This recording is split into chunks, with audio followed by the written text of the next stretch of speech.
Good morning, students. I am Jaideep Kumar from KBCRPM Mukamaghat. I am your economics teacher.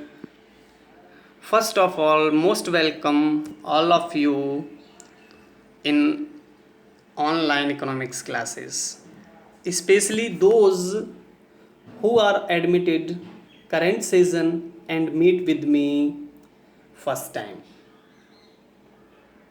Okay. Now let's start our economics classes with full energy and dedications.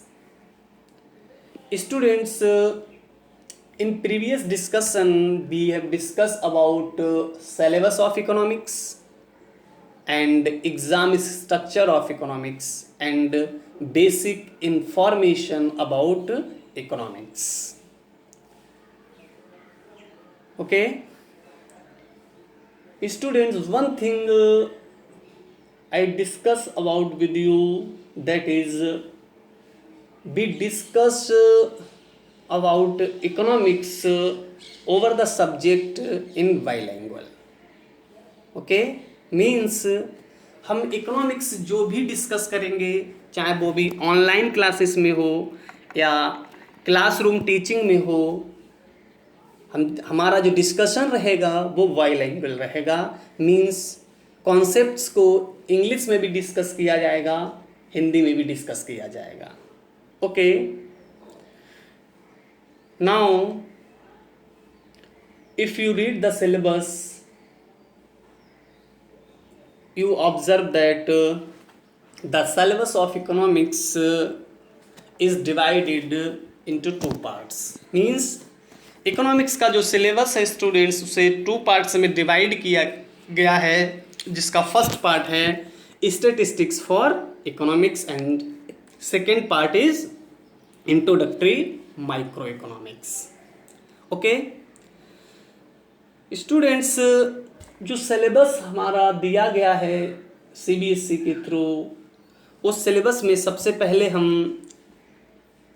First part यानी statistics for economics को discuss करेंगे। Okay, then we discuss about introductory of micro economics. Clear है? Okay students, अगर आप part first यानी statistics for economics को read किए हैं तो आपने देखा होगा इसके सिलेबस में सबसे पहला जो टॉपिक दिया हुआ है वो दिया हुआ है व्हाट इज इकोनॉमिक्स। इकोनॉमिक्स क्या है? And being a economics student, you have to know that what is economics, why we read economics, economics क्या है, economics को हम क्यों पढ़ते हैं, क्यों पढ़ें। ओके, तो स्टूडेंट्स इकोनॉमिक्स को भी पढ़ने से पहले इकोनॉमिक्स का हिस्ट्री क्या है, इकोनॉमिक्स एज ए सब्जेक्ट कब से पढ़ा जा रहा है, कहाँ से स्टार्ट हुआ है, ये सारी बेसिक इन्फॉर्मेशन भी हमारे पास होनी चाहिए। जनरली क्या करते हैं, किसी कोई हमसे पूछता है in which class you read, answer is 11th commerce. Name of subject account, VST, English, economics and Hindi. Then next challenge,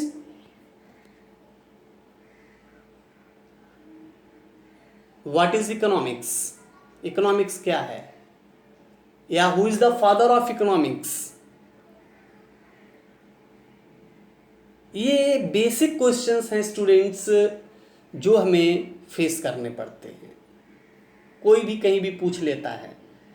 okay, तो व्हाट इज इकोनॉमिक्स डिस्कस करने से पहले हम स्टूडेंट्स इकोनॉमिक्स की थोड़ी सी हिस्ट्री समझते हैं, हिस्ट्री को जानते हैं। ओके,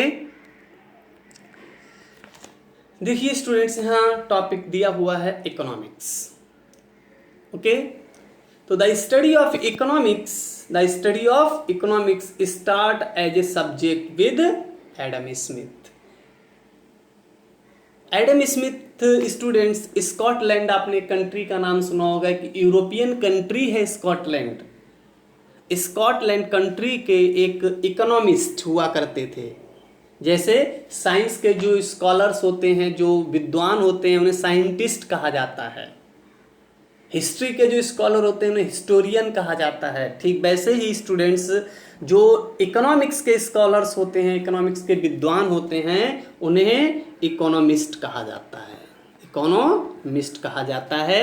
और ये जो एडम स्मिथ हैं स्टूडेंट, ये स्कॉटिश यानी स्कॉटलैंड के एक इकोनॉमिस्ट थे, जिन्होंने इकोनॉमिक्स को एक सब्जेक्ट के फॉर्म में डिफाइन किया था। Means as a subject economics की जो स्टडी शुरू होती है स्टूडेंट, वो एडम स्मिथ के साथ होती है। इससे पहले भी आपने इकोनॉमिक्स यानी अर्थशास्त्र, हिंदी में इकोनॉमिक्स को अर्थशास्त्र कहा जाता है। तो अगर आपने हिस्ट्री पढ़ा होगा या कहीं से आपको बेसिक इंफॉर्मेशन ऑफ हिस्ट्री मिली होगी, तो आपने सुना होगा एक बुक थी जिसका नाम ही अर्थशास्त्र था, अर्थशास्त्र था। और ये एडम स्मिथ से 100 इयर्स बिफोर की है, जिसे किसने लिखा था? कौटिल्य ने लिखा था। कौटिल्य, जिन्हें हम चाणक्य भी कहते हैं, उन्होंने अर्थशास्त्र लिखा था। स्टूडेंट, ये जो अर्थशास्त्र कौटिल्य ने लिखा था, इसमें कहीं भी इकोनॉमिक्स जैसी कॉन्सेप्ट डिस्कस नहीं हुए थे। क्यों?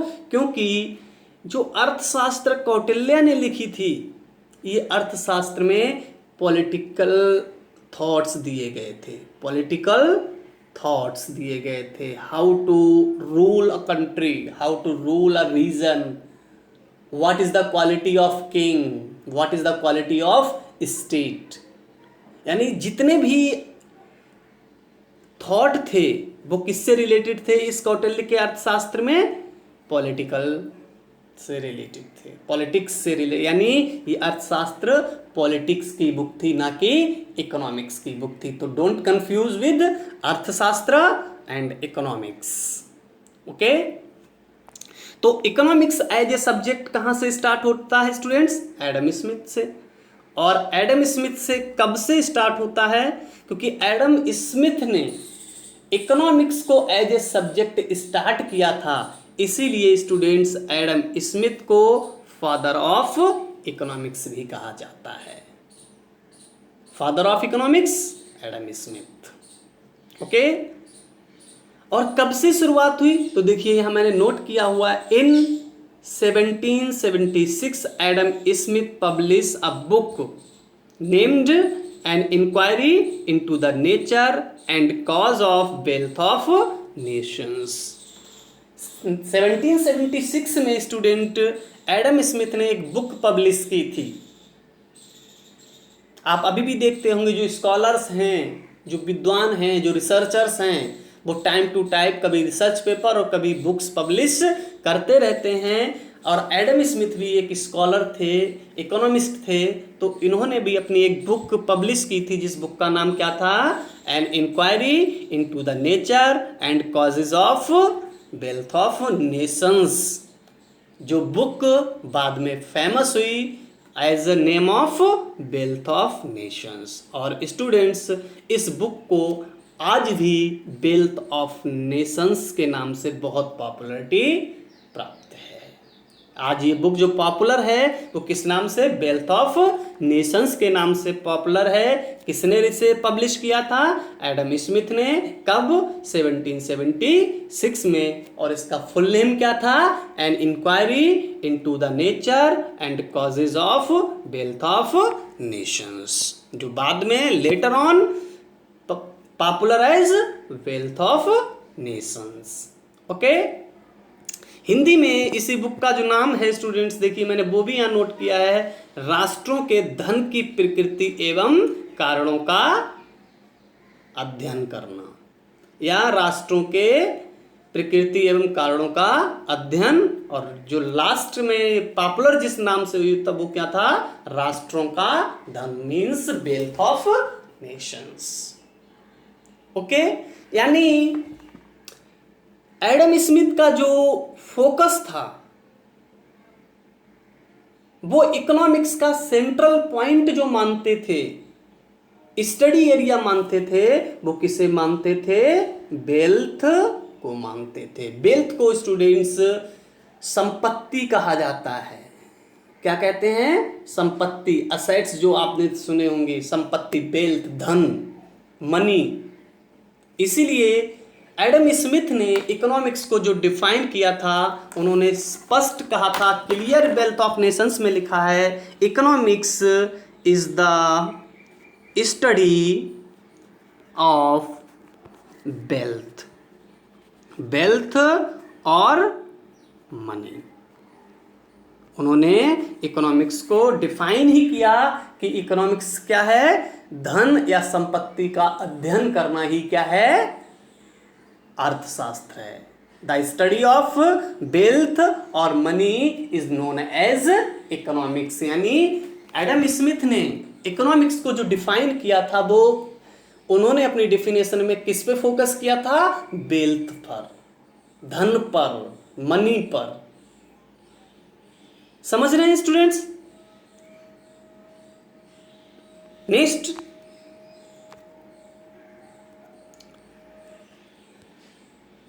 नेक्स्ट देखिए, the term economics is derived from two Greek word. यानी जो इकोनॉमिक्स टर्म है, इकोनॉमिक्स वर्ड है, ये टू ग्रीक वर्ड के मीनिंग से मिलकर बना है। फर्स्ट क्या है, आइकॉस, ऑइकॉस, और सेकंड क्या है, निमेन, जिसमें आइकॉस का मीनिंग क्या है स्टूडेंट, हाउस होल्ड, इंडिविजुअल, हम और आप सब, हम हाउस होल्ड हैं। A person who purchase or invest or produce, all are households, individuals. And nomics means management. Clear meaning, जो हाउस होल्ड अपना मैनेजमेंट करता है। एक व्यक्ति जो अपने आप को सरवाइव करने के लिए जो मैनेज करता है, मैनेजमेंट करता है, वो सब क्या है, इकोनॉमिक्स है। यानी इकोनॉमिक्स जो टर्म बनी है वो दो वर्ड्स को से ड्राइव्ड की गई है, एक ओइकॉस और सेकेंड निमेन, जिसका मतलब है मैनेजमेंट ऑफ हाउस होल्ड या हाउस होल्ड मैनेजमेंट। जो कोई पर्सन है, जो इंडिविजुअल है, वो कैसे अपने आप को सरवाइव करने के लिए मैनेजमेंट करता है, वो मैनेजमेंट ही क्या है स्टूडेंट्स, इकोनॉमिक्स है। Clear? Thus economics means is household management. Okay, next देखिए students, the term economics was first use, means जो एडम स्मिथ ने जो इकोनॉमिक्स स्टडी स्टार्ट किया था,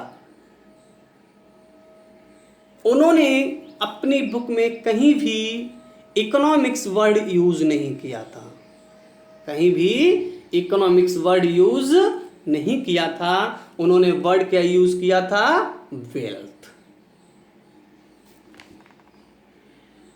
ठीक है, कौन सा टर्म यूज किया, वेल्थ। इकोनॉमिक्स वर्ड को कहीं भी एडम स्मिथ ने यूज नहीं किया था। First time the word economics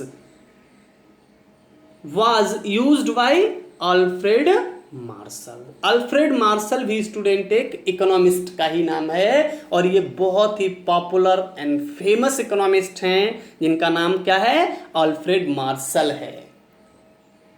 ठीक है, Alfred Marshall most popular economist in the world, most popular. Okay. और उन्हीं ने ही जो इकोनॉमिक्स वर्ड है, इकोनॉमिक्स टर्म है, इस वर्ड को सबसे पहले यूज किया था कब? 1890 में इन हिज फेमस बुक। और उन्होंने भी एक बहुत ही पॉपुलर, बहुत ही फेमस बुक स्टूडेंट पब्लिश की थी, जिसका नाम क्या था? प्रिंसिपल्स ऑफ इकोनॉमिक्स, यानी अर्थशास्त्र के सिद्धांत इस बुक का नाम था। ठीक है, जो बुक किसके द्वारा पब्लिश की गई थी? अल्फ्रेड मार्शल के द्वारा। कब? 1890s में। और इसी बुक में फर्स्ट टाइम किसी पर्सन ने इकोनॉमिक्स वर्ड यूज किया। तो इकोनॉमिक्स एज ए सब्जेक्ट कब से स्टार्ट हुआ? एडम स्मिथ के साथ, इसीलिए उन्हें फादर ऑफ इकोनॉमिक्स कहा जाता है। लेकिन इकोनॉमिक्स वर्ड सबसे पहले किसने यूज किया?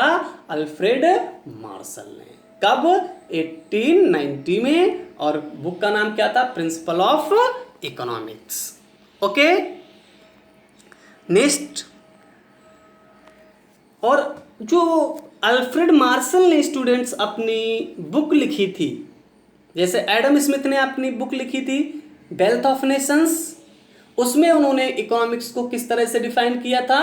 As a wealth. Economics is the study of wealth of nations, यानी संपत्ति या धन का अध्ययन ही अर्थशास्त्र है। वैसे ही जब मार्शल ने अपनी बुक पब्लिश की प्रिंसिपल्स ऑफ इकोनॉमिक्स, उन्होंने इकोनॉमिक्स में जो ह्यूमन बिहेवियर है, यानी अपनी डे टू डे लाइफ में या अपनी डे टू डे लाइफ को सरवाइव करने के लिए,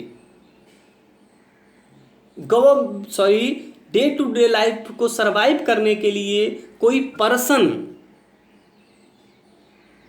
भी पर्सन जो एक्टिविटीज करता है, जो बिहेव करता है, जो एक्सचेंज करता है, उन सभी बिहेव का स्टडी ही क्या था?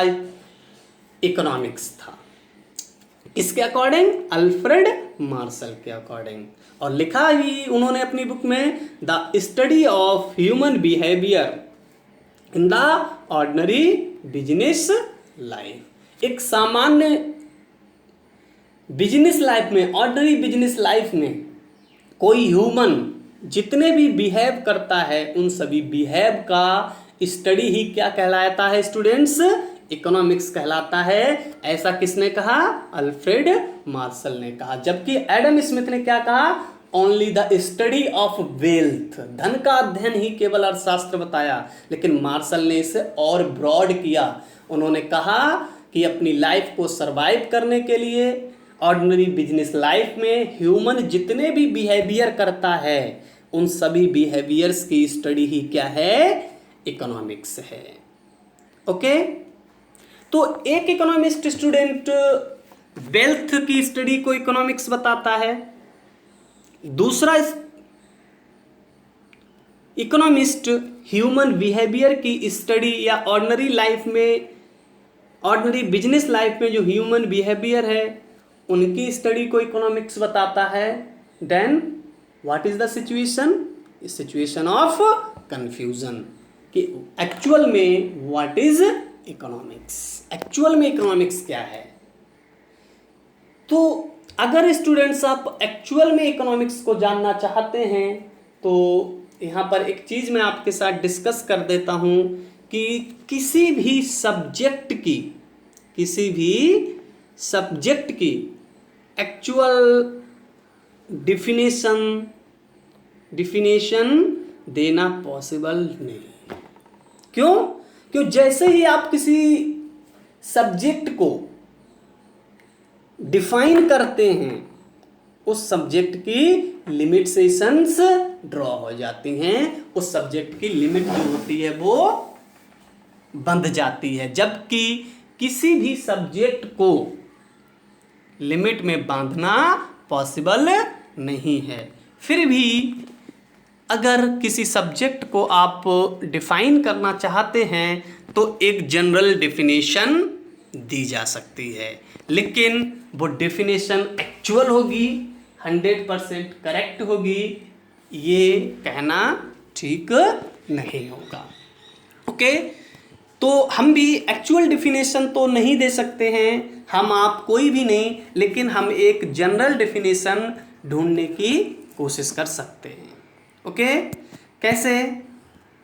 तो देखिए स्टूडेंट्स, यहाँ पर आपके सामने एक क्वेश्चन आया। सबसे पहला क्वेश्चन, व्हाट इज इकोनॉमिक्स? ठीक है, अब अगर आप इकोनॉमिक्स को डिफाइन करना चाहते हैं तो क्लियर कट एक चीज है कि economics is the study of economic problems.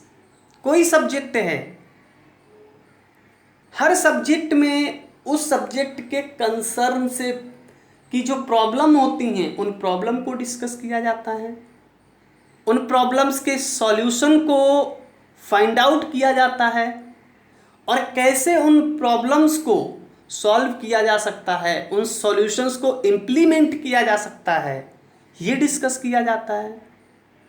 कोई भी सब्जेक्ट हो, तो इकोनॉमिक्स भी क्या है? इकोनॉमिक्स भी स्टडी ऑफ इकोनॉमिक प्रॉब्लम होगा। यानी एक ऐसा सब्जेक्ट जिसमें हम इकोनॉमिक्स प्रॉब्लम को स्टूडेंट डिस्कस करते हैं, एक ऐसा subject, a subject in which we discuss about economic problem is known as economics। समझ गए? लेकिन सेकंड क्वेश्चन एरेज हो गया। यहां पर एक क्वेश्चन का सॉल्यूशन ही दूसरी क्वेश्चन को अराइज कर दिया। क्यों? क्योंकि हमने पढ़ा what is economics, answer is economics is the study of economic problem. Then new question will be arise, what is economic problem? तो इकोनॉमिक्स प्रॉब्लम क्या है? तो प्रॉब्लम क्या है स्टूडेंट्स? प्रॉब्लम सिंपल सी है। What are the problem? Problem is resources are limited, having alternative use। आपके पास जो resources available हैं, किसी के पास कम होंगे, किसी के पास ज़्यादा होंगे, किसी के पास बहुत ज़्यादा होंगे, लेकिन हर किसी के पास एक लिमिट तो होगी। रिसोर्सेस की बात करें तो हमारे कंट्री में ऐसे पर्सन जो रोड साइड रहकर बेगरी कर कर अपनी लाइफ सरवाइव करते हैं, उनके पास रिसोर्सेस है ही नहीं। उनसे कुछ ऊपर जो डेली बेस्ड लोग हैं, उनके पास रिसोर्सेस तो हैं लेकिन इनफ नहीं है। और हम बात करें इंडिया के सबसे रिच पर्सन अनिल अंबानी की या मुकेश अंबानी की, तो क्या इनके पास रिसोर्सेस की कोई लिमिट नहीं है? उनके पास भी लिमिट है। जो आप देखते हैं 48 बिलियन डॉलर, लिमिट हो गई ना कि 48 बिलियन डॉलर से आगे नहीं है, 54 बिलियन डॉलर से आगे नहीं है। समझ रहे हैं? तो रिसोर्सेस आर लिमिटेड। सबके पास रिसोर्सेस क्या हैं? लिमिटेड हैं। हमारे पास लिमिटेड हैं, आपके पास लिमिटेड हैं, हमारी गवर्नमेंट के पास लिमिटेड हैं। And this resources can not be created, और इन रिसोर्सेस को क्रिएट नहीं किया जा सकता। Why? Because these resources gifted by our nature. क्यों? क्योंकि जो हमारे पास नेचुरल रिसोर्सेस हैं स्टूडेंट, ये हमें नेचर ने गिफ्ट किए हैं। हम इन रिसोर्सेस को क्रिएट नहीं कर सकते, इसलिए ये रिसोर्सेस कैसे हैं? लिमिटेड हैं। अगर क्रिएट कर सकते होते हम रिसोर्सेस को, नेचुरल रिसोर्सेस को, तो ये लिमिटेड नहीं होते, अनलिमिटेड होते, हम क्रिएट करते चले जाते। लेकिन जितने भी स्टूडेंट्स हमारे पास लिमिटेड रिसोर्सेस हैं, इन लिमिटेड रिसोर्सेस के अल्टरनेटिव यूज भी हैं, अल्टरनेटिव यूज भी हैं। कैसे? क्योंकि हमारे पास जो रिसोर्सेस हैं, हम एक ही रिसोर्सेस को मल्टीपल यूजेस कर सकते हैं। जैसे मान लेते हैं हम रिसोर्स लैंड की बात कर लेते हैं, भूमि की बात कर लेते हैं स्टूडेंट।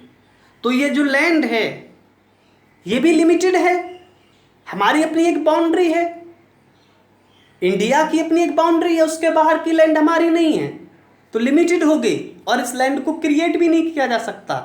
और अल्टरनेटिव यूज कैसे हैं इसके, आप चाहें तो इस लैंड पर एग्रीकल्चर कर लें, आप चाहें तो इस लैंड पर स्कूल बना लें, आप चाहें तो इसी लैंड पर रोड बना लें, आप चाहें तो इसी लैंड पर फैक्ट्री लगा लें। Multiple are use, multiple use है लैंड के, और ये multiple use of land is called as alternative use. आप लेकिन आप इस लैंड के मल्टीपल यूज तो कर सकते हैं, लेकिन अगर एक बार आपने इस लैंड को एग्रीकल्चर में यूज कर लिया तो बाकी किसी ऑप्शन में यूज उसी समय नहीं कर सकते, नेक्स्ट टाइम में कर सकते हैं। लेकिन जब मान लीजिए इस साल आपने किसी लैंड को एग्रीकल्चर में लगा दिया तो इस साल ही आप इस पे स्कूल नहीं बना सकते, रोड नहीं बना सकते, या फिर फैक्ट्री नहीं लगा सकते। नेक्स्ट ईयर आप हो सकता है आप स्कूल बना दें उसी लैंड पर, तो फिर आप इनका यूज फैक्ट्री में नहीं कर सकते, रोड्स बनाने में नहीं कर सकते, और ना ही एग्रीकल्चर में कर सकते हैं। तो इन्हीं को स्टूडेंट अल्टरनेटिव यूज कहा जाता है, कि हमारे जो रिसोर्सेस हैं उनको कई ऑप्शंस में यूज किया जा सकता है, लेकिन जब उनको एक ऑप्शन में यूज किया जा रहा होता है तो उसी ठीक उसी टाइम आप किसी दूसरे यूज में उनका ऑप्शन में उनका यूज नहीं कर सकते।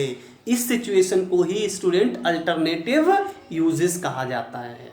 तो हमारे पास जो रिसोर्सेस हैं वो लिमिटेड हैं, जिनके अल्टरनेटिव यूज भी पॉसिबल हैं, लेकिन हमारी जो नीड्स हैं, जो हमारी वांट्स हैं, वो अनलिमिटेड हैं, उनकी कोई लिमिट नहीं है। इंसान जब बर्थ लेता है और बर्थ टू डेथ जब तक मर नहीं जाता, उसकी वांट्स और नीड्स कंटिन्यू रहती हैं, और ये कितनी होंगी कैन नॉट बी मेजरेबल, इन्हें मेजर नहीं किया जा सकता,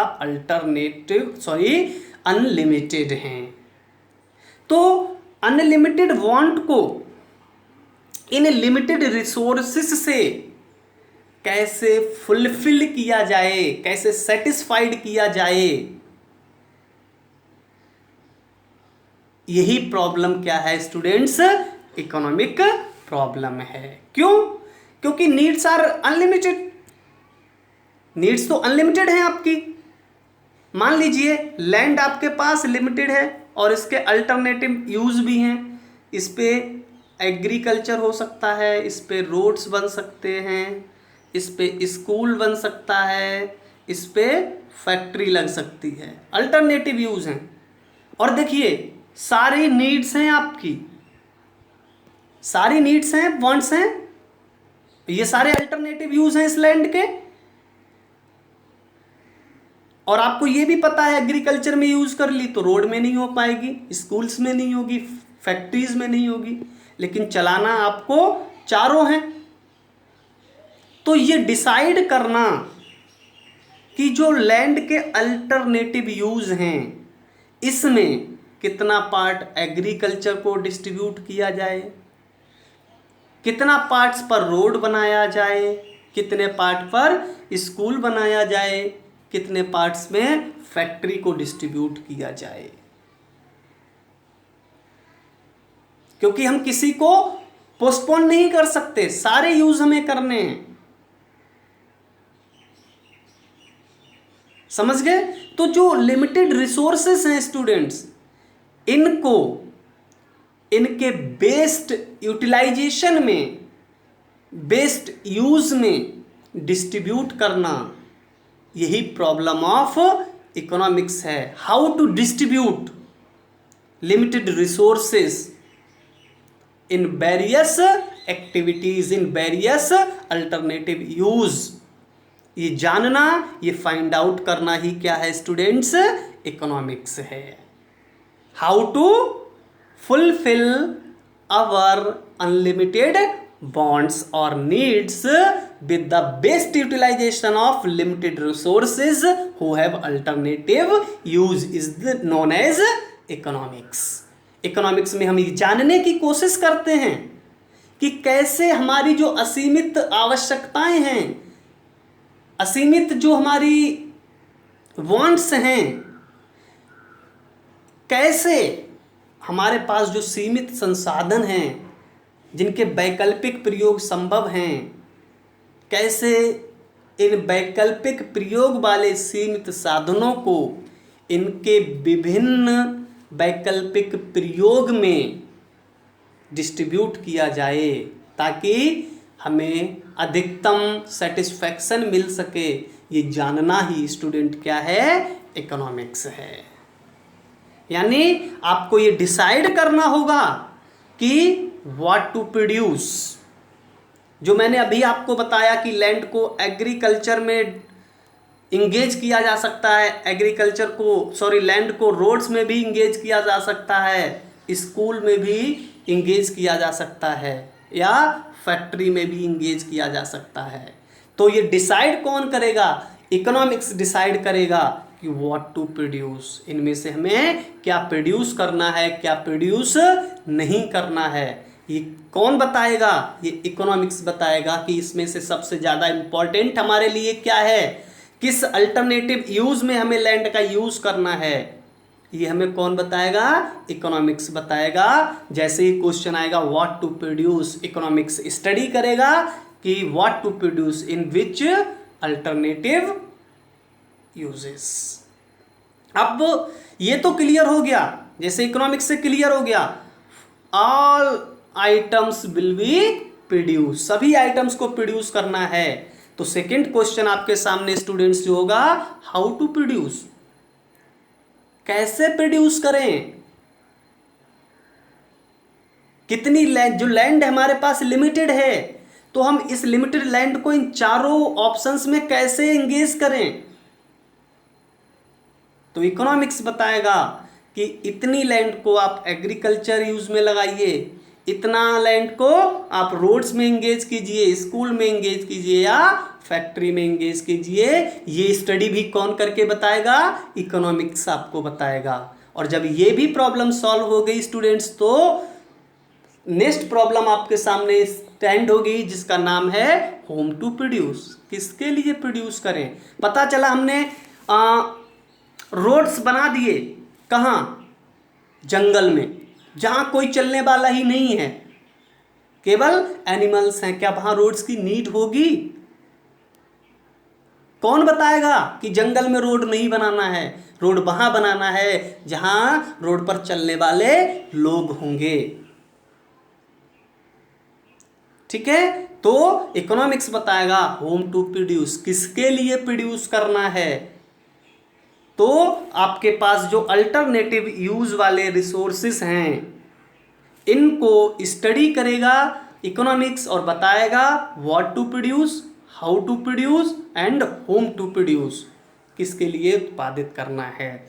इन तीनों प्रॉब्लम्स का, इन तीनों क्वेश्चंस का आंसर ही कौन करता है, इकोनॉमिक्स करता है स्टूडेंट्स। और इन्हीं तीन क्वेश्चंस को, इन्हीं तीन प्रॉब्लम को सेंट्रल प्रॉब्लम ऑफ इकोनॉमी और सेंट्रल प्रॉब्लम ऑफ इकोनॉमिक्स कहा जाता है। और इसी स्टडी को, the study of central problem of economics को ही इकोनॉमिक प्रॉब्लम कहा जाता है। और मैंने आपको बताया भी जस्ट कि the study of economic problem is known as economics. Okay, तो इकोनॉमिक्स में हम क्या स्टडी करते हैं स्टूडेंट, हाउ टू फुलफिल और सेटिस्फाइड आवर अनलिमिटेड नीड्स और want with the help of limited resources having alternative use is known as economics. और नीचे देखिए स्टूडेंट्स, मैंने यही डेफिनेशन यहाँ लिखी हुई है, economics find out answer of above questions. ये जो सेंट्रल प्रॉब्लम ऑफ इकोनॉमिक्स मैंने आपको बताया, इस सेंट्रल प्रॉब्लम ऑफ इकोनॉमिक्स का जो आंसर्स हैं ये कौन फाइंड करता है? Economics, and the finding process is as economics. So we can define to economics as economics is the study of how to satisfy unlimited wants, how to satisfy unlimited wants or needs with the use of limited resources having alternative use. यानी economics study करता है कि कैसे हम अपनी असीमित आवश्यकताओं को वैकल्पिक प्रयोग वाले सीमित संसाधनों के यूज से सेटिस्फाइड करते हैं, फुलफिल्ड करते हैं। ये स्टडी कौन करता है? इकोनॉमिक्स करता है। ओके स्टूडेंट्स, तो आई होप आप बेसिक इंफॉर्मेशन ऑफ इकोनॉमिक्स भी समझ गए होंगे एंड मीनिंग ऑफ इकोनॉमिक्स भी अब समझ गए होंगे। फिर भी if you face any confusion you contact to me or comment on WhatsApp group. I will resolve your all confusion and problems. Okay? Thank you.